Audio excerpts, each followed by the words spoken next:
Hello दोस्तों, विजय academy में आपका स्वागत है। आज के इस वीडियो में मैं आपसे बात करने वाला हूँ यूपी टीईटी पे जो बाल विकास है उसमें मैं आपसे बात करने वाला हूँ। फर्स्ट वीडियो में देखिए जो बाल विकास एवं शिक्षा शास्त्र है इसके जो फर्स्ट क्लास है इसमें हमने 30 एमसीक्यू सॉल्व किए थे। आज हम सेकेंड वीडियो में बात करेंगे, इसमें भी हम 30 एमसीक्यू सॉल्व करेंगे। तो चलिए शुरू करते हैं आज की ये क्लास को। देखिए ये जो फर्स्ट वीडियो जिन्होंने भी देखा होगा आपने अगर, तो इसमें हमने ये इन टॉपिक्स पे इन पॉइंट के ऊपर हम कवर कर रहे हैं। इसमें 100 से ज़्यादा एमसीक्यू है। तो आज हम इसके पार्ट 2 पे बात करेंगे जिसमें हम 31 से लेकर 60 तक के एमसीक्यू सॉल्व करेंगे। तो चलिए शुरू करते हैं आज की क्लास को। कोई भी किसी भी प्रकार का अगर आपको डाउट हो तो आप कमेंट करके डाउट पूछ सकते हैं। चलिए क्वेश्चन नंबर जो 1 से 30 तक के वो हम सॉल्व कर चुके हैं इसके वीडियो नंबर फर्स्ट में। आज ये क्लास 2 है, इसमें बात करते हैं क्वेश्चन 31 से। देखिए किशोर अवस्था में मस्तिष्क का भार होता है 350 ग्राम, 1260 ग्राम, 1260 से 1400 ग्राम या 1600 ग्राम। चलिए आपने सॉल्व कर लिया होगा। किशोर अवस्था में जो मस्तिष्क का भार होता है वो कितना होता है। तो देखिए किशोर अवस्था में अगर मस्तिष्क का भार होता है तो 1260 से 1400 ग्राम के बीच होता है। तो आंसर सी सही होगा। चलिए बात करते हैं क्वेश्चन नंबर 32 पे। बच्चों की संवेदी गयात्मक अवस्था की अवधि होती है जन्म से 2 वर्ष, जन्म से 7 वर्ष, जन्म से 1 वर्ष या जन्म से 4 वर्ष। देखिए जो संवेदी गयात्मक अवस्था होती है वो कब से कब तक की होती है। तो देखिए ये जन्म से 2 वर्ष तक की होती है। ठीक है, इस अवस्था में क्या होता है, जन्म से 2 वर्ष की अवस्था में कि बच्चा बोलने लग जाता है। ठीक है, और जो आपने आपको पता होगा जो जीन पियाजे थे उनने संज्ञानात्मक विकास की 4 अवस्था में विभाजित किया, जिसमें जो उनकी पहली अवस्था थी वो क्या थी, संवेदी गयात्मक अवस्था ही थी। तो वो क्या थी, जन्म से 2 वर्ष तक। इस अवस्था में बच्चा क्या लगता है, बोलने लगता है। तो इसका जो आंसर क्या हो जाएगा, ए सही हो जाएगा। ठीक है, बात कर लेते हैं क्वेश्चन नंबर 33 पे। चलिए सामान्य बच्चों की बुद्धि लब्धि होती है, बुद्धि लब्धि मतलब आईक्यू, 90 से 110, 71 से 90, 70 से 80 या 100। सामान्य बच्चों की जो बुद्धि लब्धि आईक्यू होता है वो कितना होता है। तो देखिए जो सामान्य बच्चों में कितना होता है, 90 से 110। बात करते हैं क्वेश्चन नंबर 34 पर। निम्नलिखित में से अभिप्रेरण का संघटक कौन नहीं है। ये आपको ध्यान रखना है, ये बोल रहा है कि जो अभिप्रेरण का कौन सा घटक नहीं है। आवश्यकताएं, प्रोत्साहन, अंतर्नोद, संवेग। देखिए अभिप्रेरणा का जो भी घटक होता है वो कौन सा नहीं है ये आपसे पूछ रहा है। तो देखिए संवेग नहीं है। ठीक है, बात कर लेते हैं क्वेश्चन नंबर 35 पे। निम्नलिखित में से विशिष्ट बालकों की श्रेणी नहीं है। यहाँ पर आपको हमेशा नहीं को बिल्कुल हाईलाइट करके रखना है एग्जाम में भी, ताकि आप सही से क्वेश्चन को रीड कर सके। मानसिक दृष्टि से विशिष्ट बालक, शैक्षिक दृष्टि से विशिष्ट बालक, शारीरिक दृष्टि से विशिष्ट बालक, सामाजिक दृष्टि से विशिष्ट बालक। क्या बोल रहा है कि भैया विशिष्ट बालक की कौन सी श्रेणी नहीं है, ये आपसे क्वेश्चन पूछ रहा है। तो देखिए जो सामाजिक दृष्टि से विशिष्ट बालक है ये उसकी श्रेणी क्या है, नहीं है। बात कर लेते हैं क्वेश्चन नंबर 36 पर। निम्न में से कौन विशिष्ट आवश्यकता वाले बच्चों की पहचान में सहायक क्या है, नहीं है।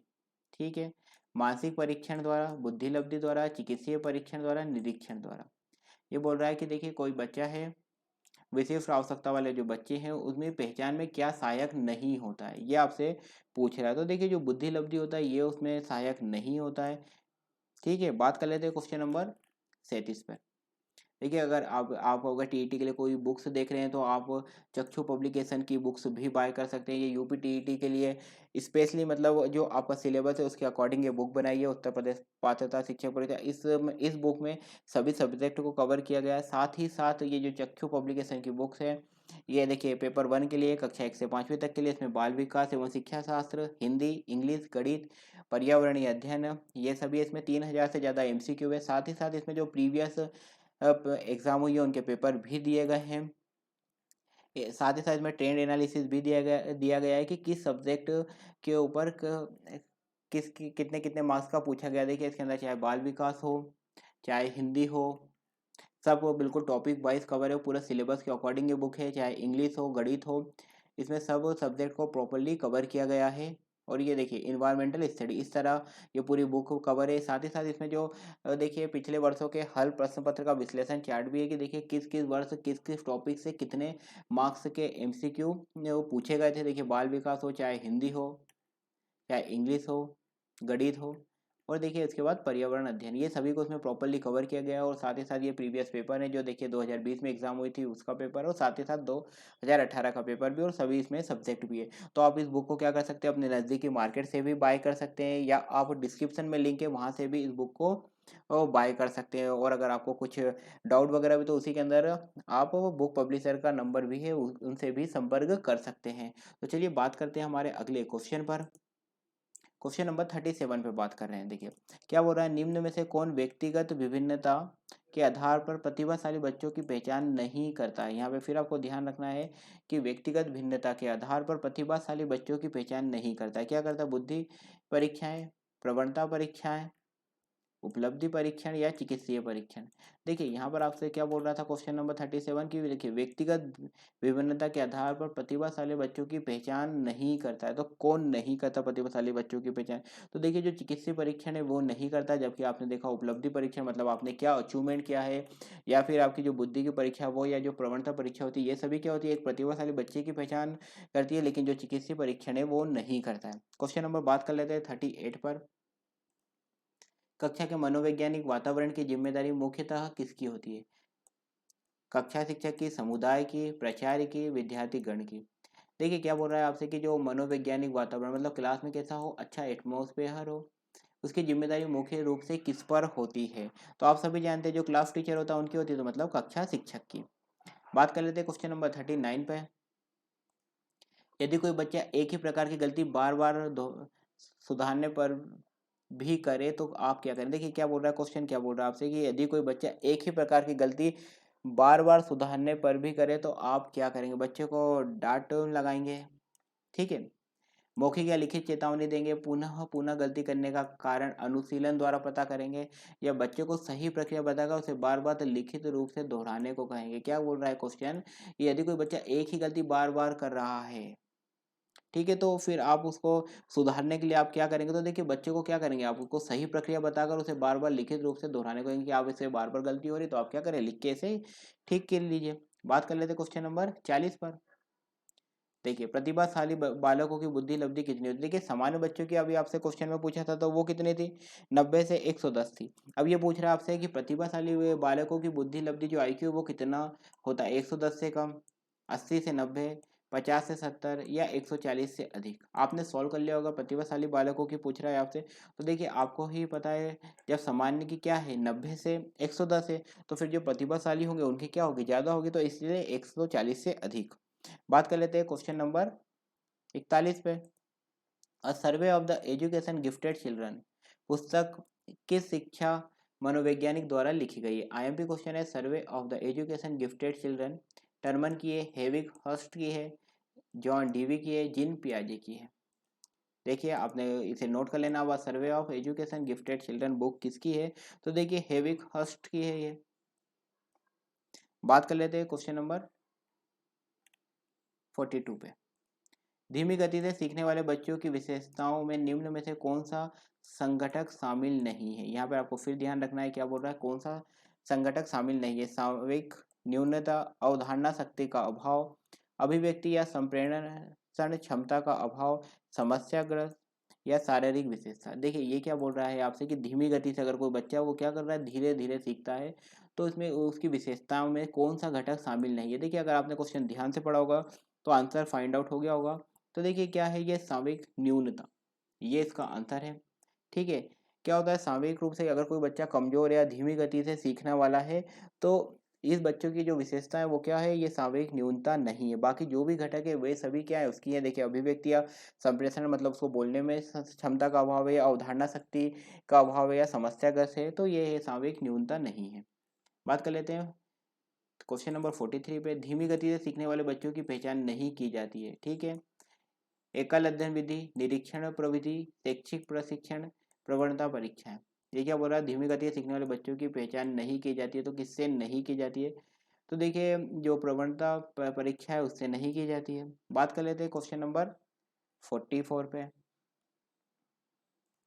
धीमी गति से सीखने वाले बच्चों के प्रमुख कारण में से कौन सा कारण नहीं है। आर्थिक परिस्थिति, संवेगात्मक घटक, व्यक्तिगत घटक, विद्यालय शिक्षकों की सामाजिक स्थिति।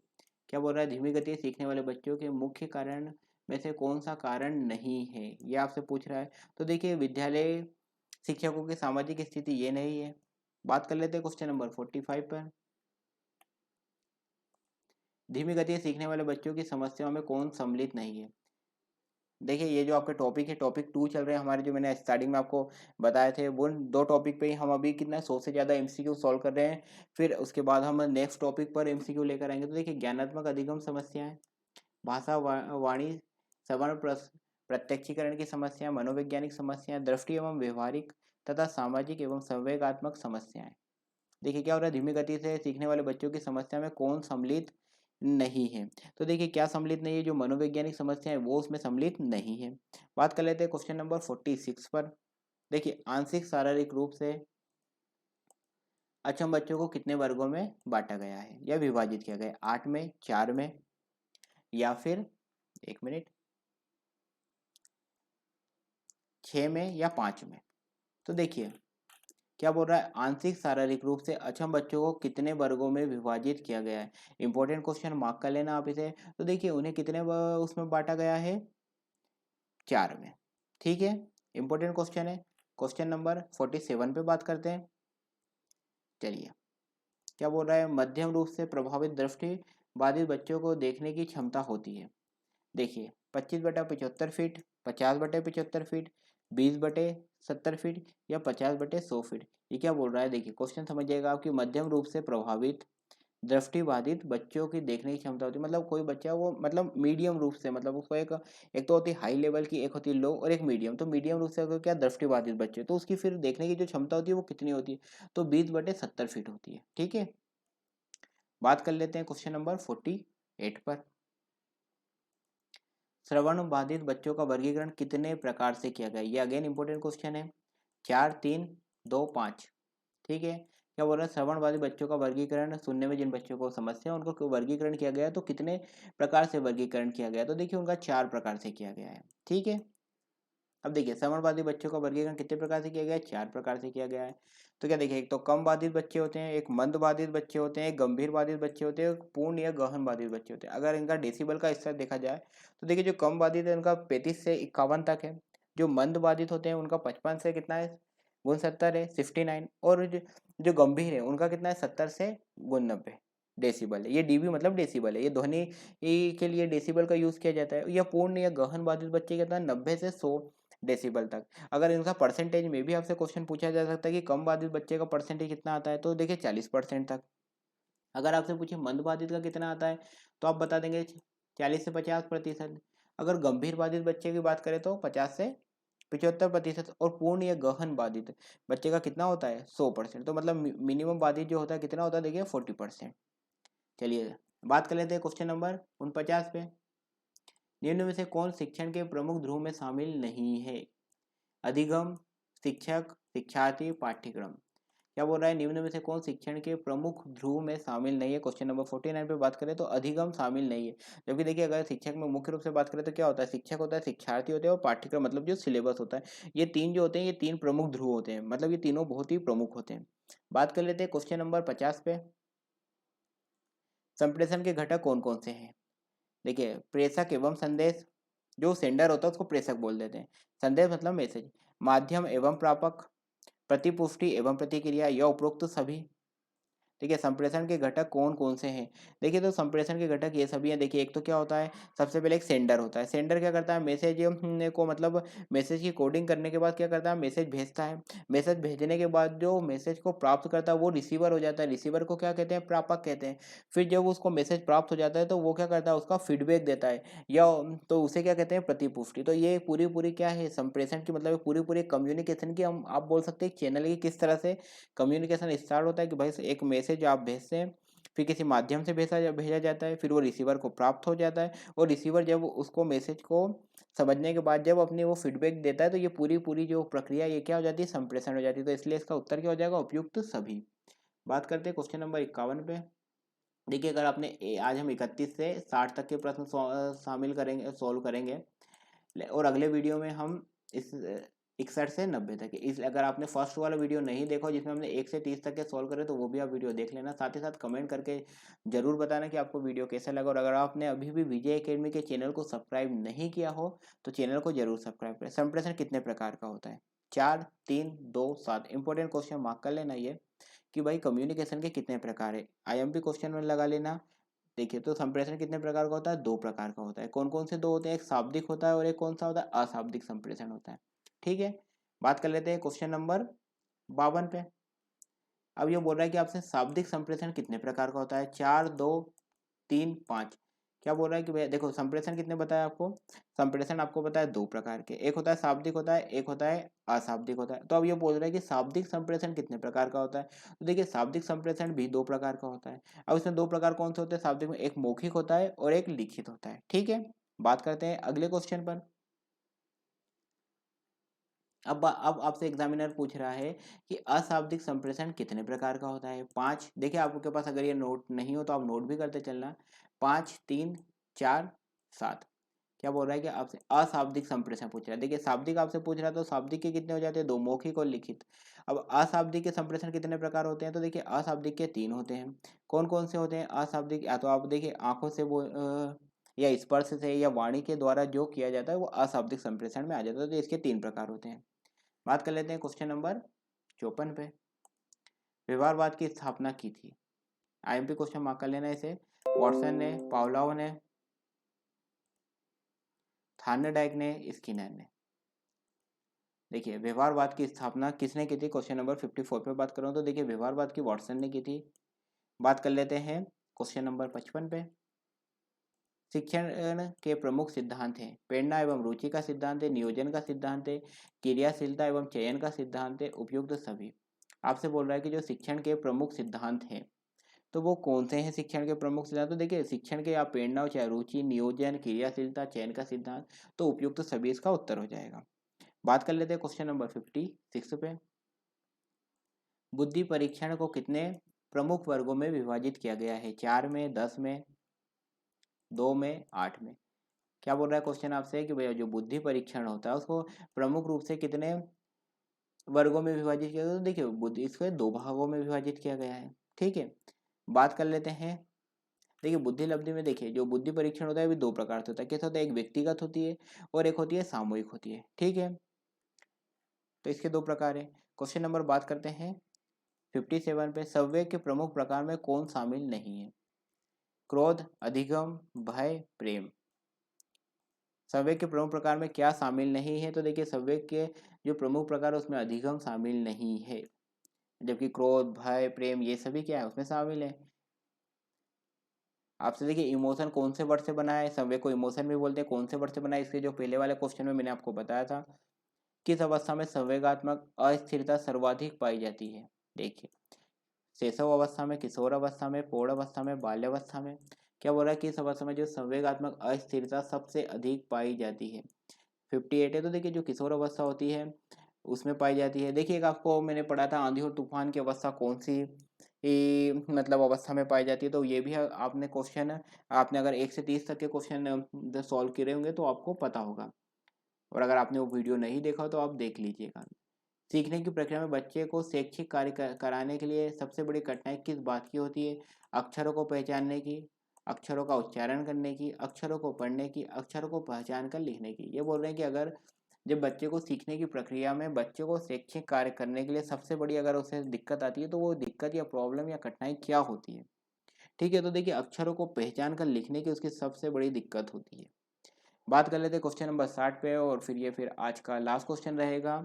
नेक्स्ट वीडियो में हम 61 से 90 तक के इसी टॉपिक पे क्वेश्चन सॉल्व करेंगे। मनोवैज्ञानिक प्रवृत्ति की विशेषताओं में सम्मिलित है? बाल मनोविज्ञान पर बल, बालक के व्यक्तित्व का आदर, व्यक्तिगत विभिन्नता के सिद्धांत पर बल, उपयुक्त सभी।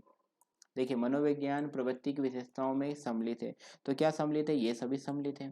देखिए अगर अभी भी आपने विजय एकेडमी के चैनल को सब्सक्राइब नहीं किया हो तो आप सब्सक्राइब कर लीजिए, और अगर आपने ये चाइल्ड डेवलपमेंट एंड पेडोलॉजी का प्रैक्टिस सेट 1 से 30 तक का सॉल्व नहीं किया हो तो आप इसे भी सॉल्व कर लेना। साथ ही साथ आपको वीडियो कैसा लगा कमेंट करके आप बताएं, और वीडियो को लाइक और शेयर करना बिल्कुल भी ना भूलें। तो बस आज के इस वीडियो में इतना ही था। विजय एकेडमी के साथ बने रहने के लिए बहुत बहुत धन्यवाद।